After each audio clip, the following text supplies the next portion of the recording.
Bien, qu'est-ce qui m'a attirée dans ce métier-là? C'est l'amour des enfants.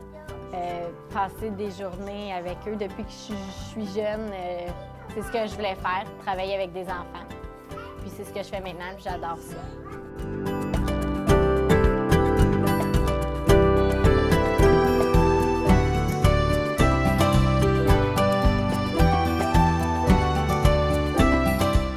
Le Coin des Lutins existe depuis 1983. On a 3 installations, une à Coteau-du-Lac, une à Saint-Zotique et ici sur de Beaujeu à Coteau-du-Lac où on peut accueillir 80 enfants. On a des enfants à partir de la pouponnière de 0 à 18 mois. On a la section poupon, 10 bébés, et de 18 mois à 5 ans, ce qui veut dire 70 autres enfants. On a également du personnel, 45 employés, 45 éducatrices qui travaillent pour le Coin des Lutins, des aides éducatrices et également des sous-traitants au niveau de la cuisine et au niveau de l'entretien de nos bâtiments. Les qualités d'une bonne éducatrice, la première, je dirais que c'est la patience, étant donné qu'on a affaire à des petits bouts de chou qui nous testent toute la journée. Je vous dirais aussi l'empathie, parce que c'est des humains, donc il faut se mettre dans leur peau aussi, savoir qu'est-ce qu'ils ressentent. Le travail d'équipe, étant donné qu'avec les éducateurs et éducatrices, souvent on a besoin d'aide. Souvent aussi on peut s'échanger des activités, échanger des solutions à des problèmes qu'on n'a pas nécessairement fait à faire. Donc c'est très important aussi le travail d'équipe. J'ai des journées de travail très remplies. Premièrement, c'est l'accueil des enfants quand ils arrivent le matin. Puis c'est pas tous les enfants qui arrivent à la même heure, donc ça peut s'étirer sur une certaine période de temps. Offrir la collation, le dîner aux enfants aux heures convenues. Bon appétit, les amis.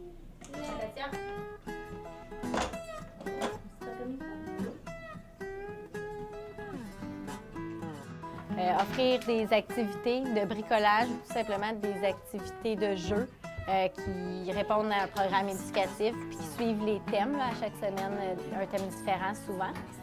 Ensuite, on a une période de sieste. Lors de la sieste, c'est désinfecter des jouets, remplir les agendas, faire un compte-rendu aux parents que le parent sache ce que son enfant a fait pendant la journée.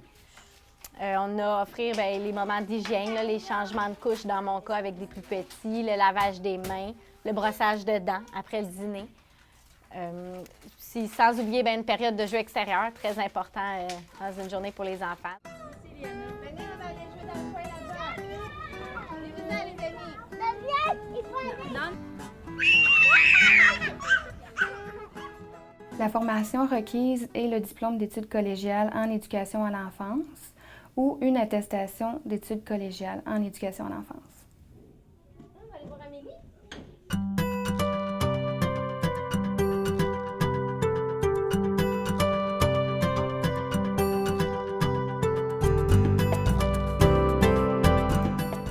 Comme formation, j'ai fait un diplôme d'études collégiales qu'on appelle aussi un DEC en technique d'éducation à l'enfance au Collège de Valleyfield.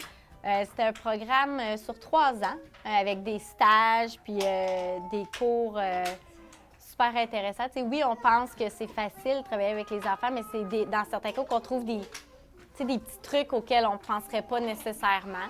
Donc, c'était un cours vraiment utile là, pour faire le métier que je fais. L'échelle salariale est basée sur l'échelle du ministère de la Famille et des Aînés. L'échelle débute à 16,34 $ et termine à 21,65 $.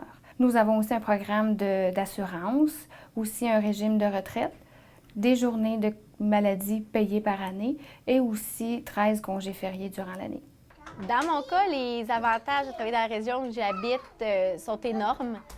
Dans mon cas, je suis à 2 minutes en vélo du travail, donc c'est pas d'embouteillage, c'est des coûts d'automobile, d'entretien, d'essence en moins.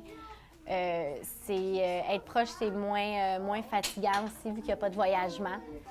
Mon plus grand défi, je dirais que c'est travailler avec des enfants à besoins particuliers, comme un enfant qui peut être autiste, par exemple.